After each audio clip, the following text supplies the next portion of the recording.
This is Covered Calls with Kevin Simpson, featuring expert insights and analysis from the industry's top investment professionals. If you'd like a deeper understanding of today's markets, this is the show for you. Welcome, everyone, to Covered Calls, my podcast. I'm Kevin Simpson, the CEO of Capital Wealth Planning.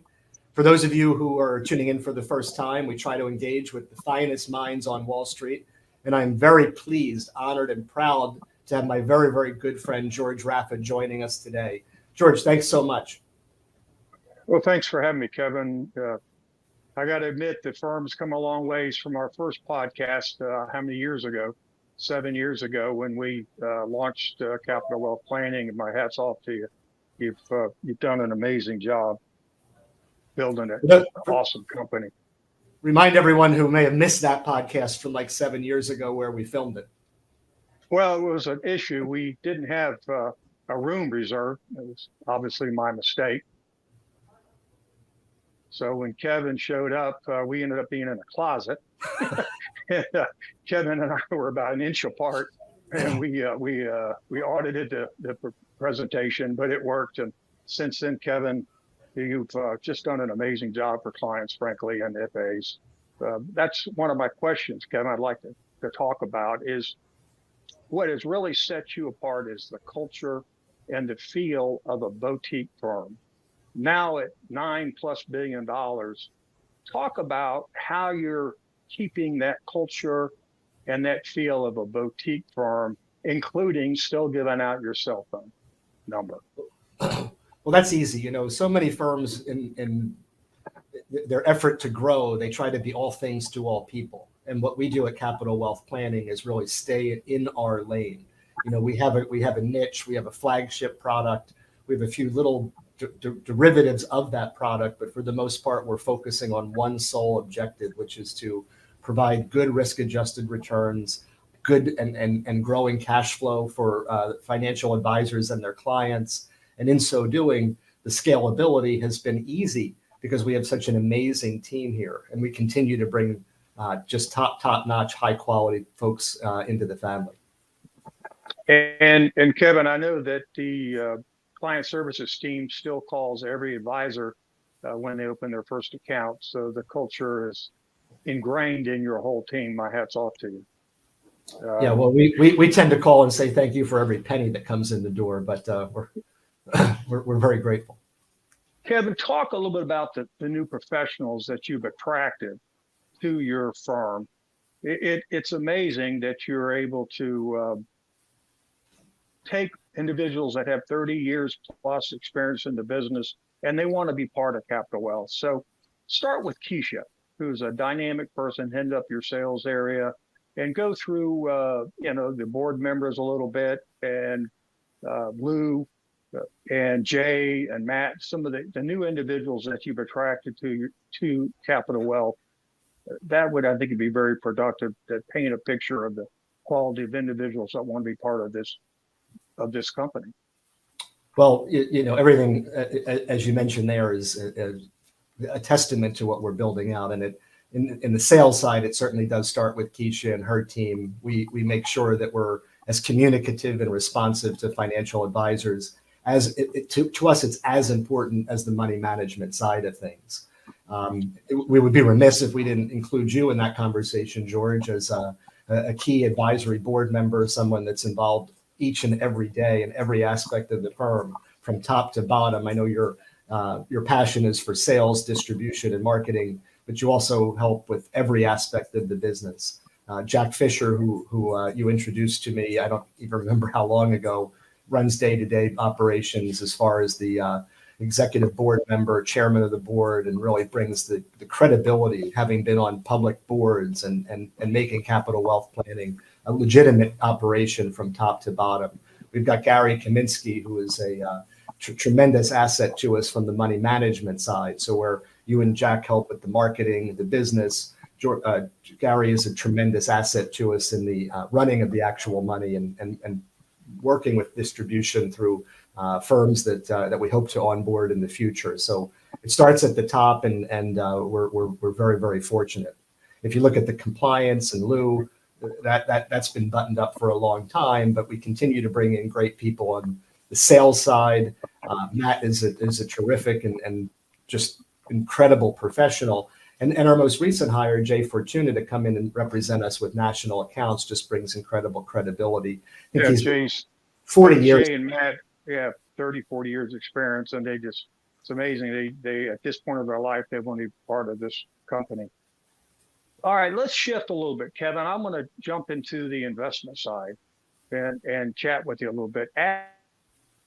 As a baby boomer, and frankly, as somebody that has assets at Capital Wealth, the last 3 years have just been volatile, amazing volatile. I've seen volatility in my 40 years, but this is up there some of the top. Talk about the last 3 years, how you've delivered performance, and for the baby boomer investor, the near retiree. Talk about the last 3 years in terms of how you've kept this thing together with, frankly, some managers down 30%. Capital Wealth has kept the integrity of the account and frankly has done an amazing job. So talk about the positioning of the portfolio a little bit. And then I'm going to ask you, if you wouldn't touch base a little bit on a couple of the names that have really done the job for the FAs and the FAs clients. Yeah, well, investing is easy, George. Emotionally, it's really difficult. But if we can just identify companies that are increasing their profitability. So if you find and invest in a corporation that's going to make more money next year than it did this year, that's the first thing that we want to make sure. Increasing earnings is a really incredible recipe for total return. Now, we address the baby boomer market. We serve financial advisors who are looking at folks that are approaching retirement or in retirement, and we want our portfolio to be an equity income strategy. So when we're looking for that earnings growth, which is incredibly important, we want that to be paired with dividend growth. We want companies that are increasing their dividends each and every year because they're increasing their earnings. And when you have companies that are increasing earnings, increasing dividends, generally speaking, over a full market cycle, you'll see appreciation in the share price as well. Not always in a calendar year, not always on a cherry-picked time frame, but when you look over a full market cycle, if you invest in good companies that are increasing profitability, their share prices will go up. And I think that's the real driving force. Like, that's the engine of the strategy that we don't always think about. We look to get a 2 to 3% dividend yield cumulatively on the portfolio, but 10% increased dividends are what we're targeting. And over the past 10, 11, 12 years, it's been 9 and change. So really strong dividend growth. And if you think about it, especially in the volatile world in which we've been in, if you've got inflation as a problem, having a corporation and a company and owning a stock that's increasing dividends by 10% is a real hedge against inflation. Whether inflation's at 9%, 3%, or 2%, I'll take that 9, 10% raise each and every year. Yeah, Kevin, I always say the key to making money is not losing money, especially for individuals at my age group. And 2 years ago, you all did a masterful job preserving the accounts. I'm not sure from a compliance standpoint if we can go through year by year performance, but 2 years ago, rounding down a couple percent was amazing. Some of the more speculative managers and really excellent managers were down 30, 35%. And as you know, if you're down 35, you got to be up 54% to break even. So talk about some of the names that really pulled through for the portfolio that preserved the client and the FA's integrity in terms of the investment quality of what they've recommended. Well, the key to successful wealth creation, George, is avoiding the big losses and making sure that we're managing risk. Everything that we think about is total return, equity income, cash flow, growth. But really what it should be, and what I think it is here at our firm, is risk-adjusted total return. How can we produce the best long-term conservative results? And the biggest answer is, you avoid the big losses.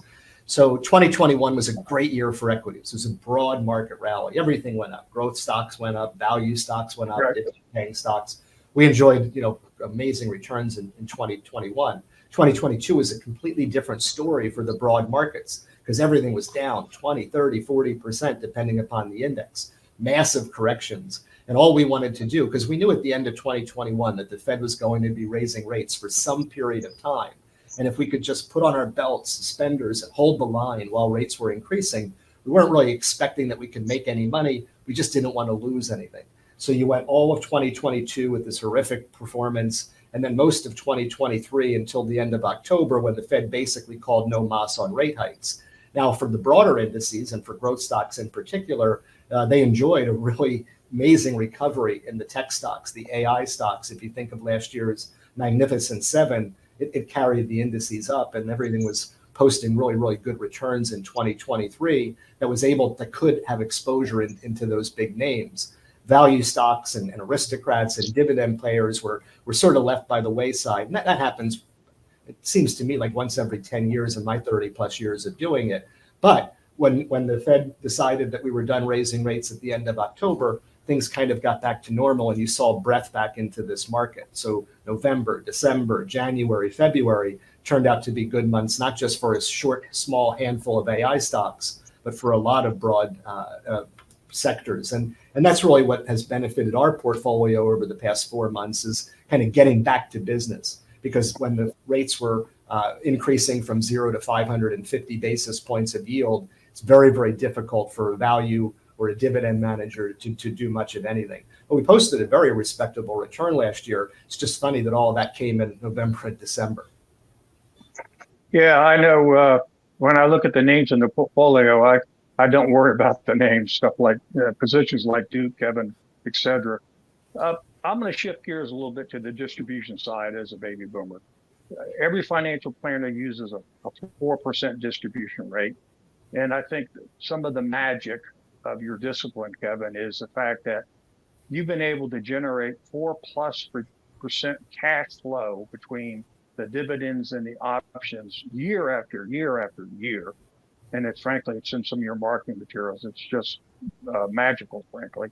Talk about going forward and your ability to continue to generate that 4+% cash flow for the FA's clients. Well, we talked about half of that equation earlier in terms of dividends and dividend growth.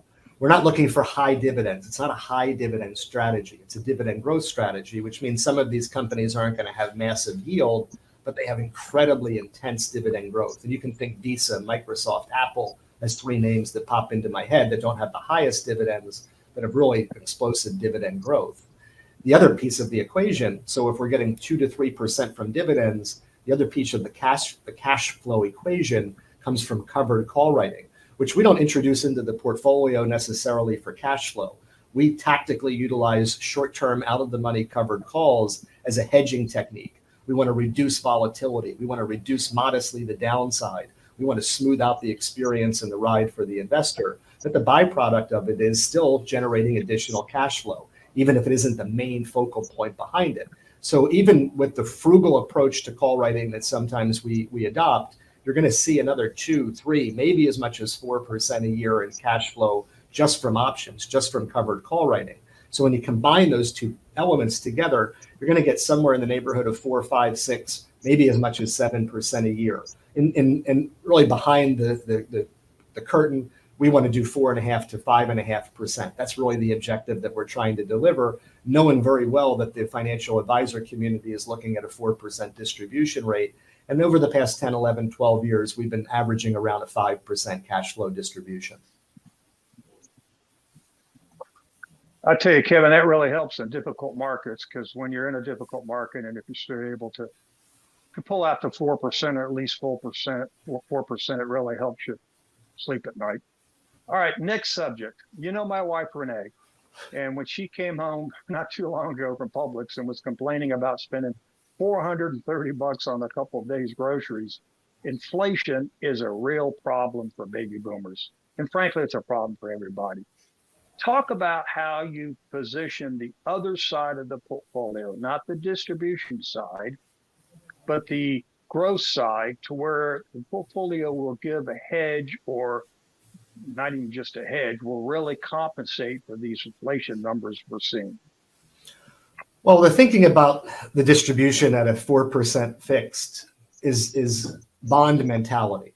So someone that makes an investment in a fixed income, and you need fixed income in part of your balanced portfolio. I'm not suggesting that you don't want to own bonds. It's just comparatively speaking, when you make an investment in a CD or a treasury or 10-year municipal bond, you're generating a fixed coupon. And it's going to have a degrading buying power over time. Even if, as we get inflation back to that 2% target as a society, it's not deflation. Disinflation is a different story. So it means that trip to Publix isn't going to be back to $200. It's going to be $400, and ultimately it'll be going higher. So you lose buying power, the degradation of the income stream from the bond. It's just something that's a reality that we understand. When you're using equity income, although there's additional risk and stocks certainly go down, they don't always go straight up. But if you have a total return objective, if we're able to invest in companies whose share prices go higher over time, then theoretically what we've been able to deliver in past performance is no guarantee of future returns. But the objective of the portfolio is that we increase the corpus over time so that the distribution you're taking is on a larger dollar amount. And that, and combine that with dividend growth, is that hedge against inflation that's so important. And you know it better than anyone. It's not like we're going to just retire at 65 and conveniently die at 72 like generations gone by, which was convenient, but probably not that great to be in retirement for only 7 years. Today, folks are in retirement for longer than the time period in which they're working. So you can't plan for a 7-year retirement. You have to plan for 20, 30 years at least. And that's a good thing, but it can be expensive. And the power of inflation is something that is very, very real. And I think that's, when you look at the strategy, really the neatest thing behind it is that we're looking to make sure that 10 years from now, that cash flow distribution, even at the same 4% theoretical rate, is going to be a bigger dollar amount, bigger pool of money at the end of the day.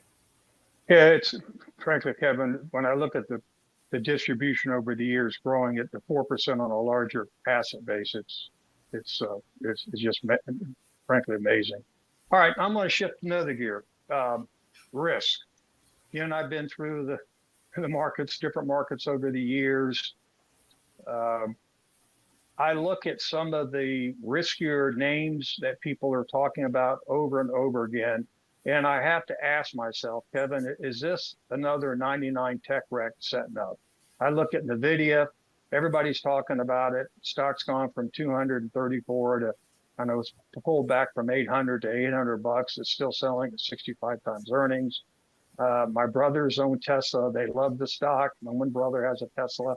The stock's down 50% and still selling at 47 times earnings. So talk about the risk in the portfolio. Not the portfolio, talk about the risk in the market. Is it concerning to you? What are your thoughts on what's going on with the aggressiveness in some of these things? What was that first company you mentioned, NVIDIA? I've never heard of it. Sorry, I'm kidding. We look at the comparisons very carefully between 1998 and 1999 to today, and certainly you can make some you can draw some parallels, but it's a completely different world today than it was in 1998 and 1999. The AI increase, this increasing Magnificent Seven, and this AI boom is much more legitimate than what we were experiencing in 98 and 99. What was different at the time is, and you and I are old enough to remember, there was a thing that looked like this. It was an infinity symbol. For you kids out there, think of Facebook or Meta. And what that implied was that it was an infinite earnings. There was no earnings. So you couldn't have a PE ratio if you have no E. Right. And these stocks were going to the moon. It was crazy. I remember I had a client who fired me in 1998 or 99. I forget the time period. I won't mention her name on the video, but very, very sweet older woman who I was thinking could really dig our strategy because of the conservative nature of it. But not only did she fire me, George, she said, I wouldn't refer you to my worst enemy. And I thought, that's a little harsh. And the reason being, I bought her a stock, the symbol is MRK, Merck. Yes. Yeah. Which we own today, some 28 years later, and it's been one of our best performers here in 2024. And what offended her about this purchase of Merck, a profitable business that pays dividends and increases those dividends, I should go back and look and see what the compounding return is since then, is that she wanted to own Lucent Technologies. Her neighbor lived, next door neighbor was an old Bell lineman who converted to Lucent shares. And at the time, the conversations were, well, this guy has Lucent. It keeps going up every day. It's doubled in the past month. And so that's fine, but it doesn't have any profitability. So I don't know that it's the proper investment for someone who's retired and is looking for a little bit more of a conservative tilt to an equity strategy. So no one's fired me this year, if there's any parallels, or told me they wouldn't refer me to their worst enemy. So it might not be the same bubble. But you mentioned NVIDIA. You mentioned NVIDIA specifically. Their multiple their forward multiple isn't 65. Their forward multiple is much, much lower because their earnings have been increasing. So if you look at the multiples for 2025 versus where it was in 2019, there's a lot of reasons that you can see justification that it might be ahead of its skis. I'm not saying that things, trees don't grow to the sky forever, but it's definitely not the same bubble that we saw in 1998 and 1999. At least with the big boys. Right. All right, Kevin, you have a 5-year track record now in a growth portfolio. So now that we're talking about growth names, and frankly, it's generating 8 to 9% cash flow with the option income. That got my attention. Growth portfolio, structured with that type of cash flow. Briefly, just give us a taste for how you've structured this growth portfolio. And now that we're talking about risk, how this growth portfolio is structured in terms of the risk profile. Well, you mentioned your brother's appetite for risk, and certainly with the performance in 2023 with the Mag 7. Nobody remembers how poorly they did in 2022. We brushed that aside.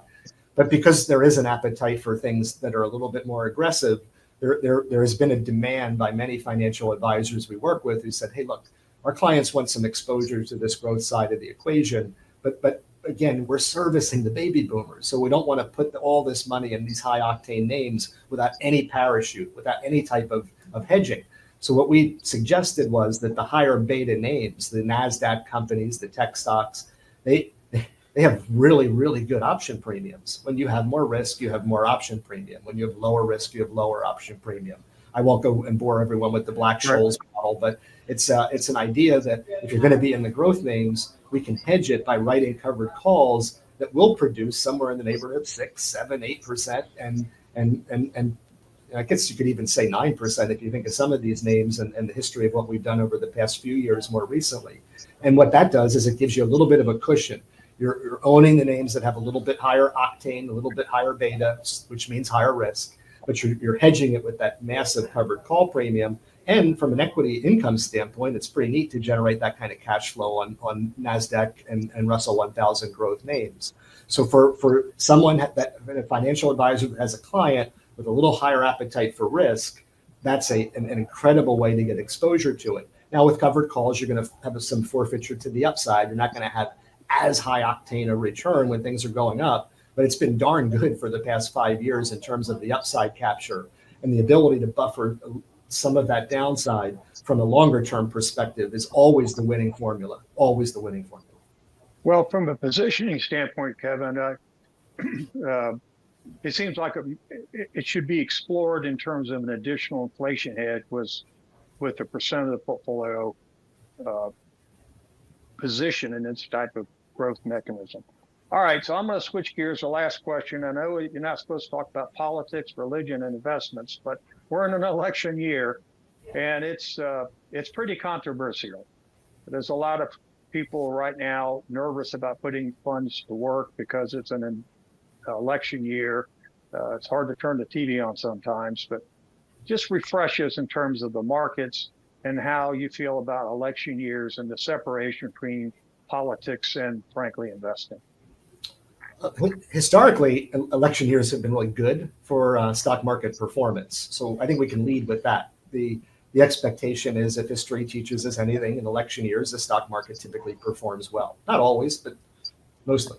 Secondarily, you look at this presidential election, and you're right, George, you're not going to be able to turn on the radio, the TV, the interweb, and not hear about some kind of bizarre controversy that's going on, because that's the nature of politics. But the truth of the matter is, it doesn't matter from a stock market perspective who sits in the White House. What matters oftentimes is the idea behind division within government, so that if you don't have one party controlling every aspect of it, it provides a little bit of gridlock, and not much can get done. Big things have difficulty getting through.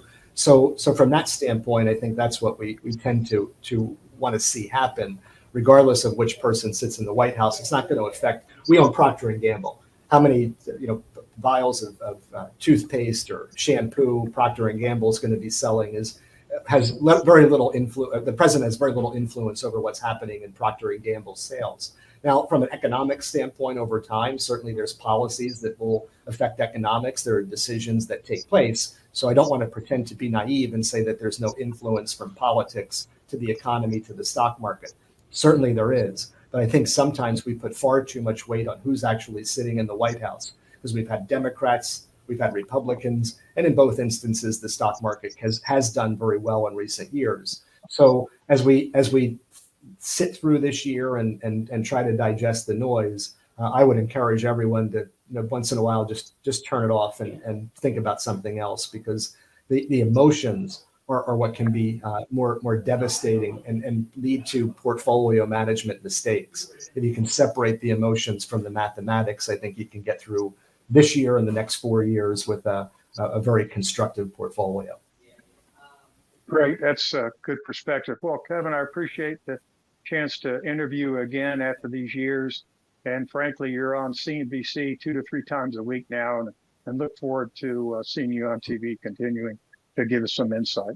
Thank you very much.